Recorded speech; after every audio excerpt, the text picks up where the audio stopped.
So we do have shots of the Prime Minister there, and the Prime Minister has arrived in the Parliament, and he is amongst the first to vote. Remember that after this, he of course goes to Gurdaspur and Hoshiarpur, all the flood-hit areas, and this is also one way of the Prime Minister sending out a message that no work comes before governance for him. And remember, the last 2 days he spent at the BJP Karyashala like an ordinary worker, sitting in the last row of the workshop, making it clear that for his party and for his understanding, it's the ideology and it's the governance, it's social justice and it's welfare, and it's more importantly the fact that the party is looking at inclusive development that matters more. So he sat with MPs, he went through that whole training, and today he is voting there, and he has urged everybody to vote for CP Radhakrishnan. While talking about CP Radhakrishnan, he did say that they've been friends for over 40 years, and he went on to mention that in fact he's been friends with him ever since both of them had black hair. He said that this is a man who does not play games in politics. He's not known to be manipulative. He has really praised him for his for his ideals, for his commitment, not just to the party but also to the post that he is holding. Remember, CP Radhakrishnan has been a governor of Jharkhand and Maharashtra. Also, the Prime Minister in the past has really openly praised him. He comes from Coimbatore, and Tamil Nadu is a state that the Prime Minister is extremely fond of. Vasudha, while you are speaking on the Prime Minister coming there, this is also very important. It's unlike what happened in 2017 and the 2022 vice presidential election. This is coming on the back of the 2040 below par performance of the BJP. At least that's what many of their supporters would believe. They would have hoped for a much better show. So in that context as well, this becomes very, very important while we are speaking at this moment, and the BJP NDA showing how important this entire election is from 8 a.m. There has been, in fact, ministers meeting different MPs from different states, making sure not only the NDA gets its full quota, the numbers is somewhere around 434, 435 numbers that the NDA has with the support of the YSRCP, but they would also want some chunk or at least some cross voting, so that they can show that the government is fully in control as far as the Lok Sabha and the Rajya Sabha is concerned, Vasudha.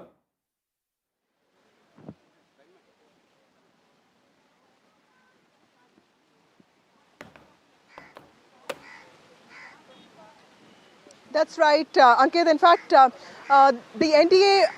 NDA sources are telling us that there could be a possibility of cross-voting, and they are expecting at least 10 to 12 votes to come in their favor, and this could include MPs from the Northeast. There are also MPs like Swati Maliwal who don't really have a great equation with their own parties. We have to wait and see how they work these people around. Also in parties like BRS, well, there are just 4 MPs, and there has been some sense that, with Kavita's leaving, there could be 1 or 2 votes that they could get in. But remember that the opposition is also hoping for the same thing, but that doesn't seem to be happening. Sudhakar Reddy, I can tell you, Ankit, has reached out to almost all South Indian MPs. He has talked about their sense of duty. He has in fact talked about how, he's talked about old connections. He's talked about how he has known fathers of many of these MPs. So clearly he is bringing in his legacy and his commitment to constitutional values as well. So there are efforts that have been going on from both sides. Jairam Ramesh held a session with Congress MPs, with opposition MPs yesterday, in which he made it very clear. He explained the whole process in detail, saying that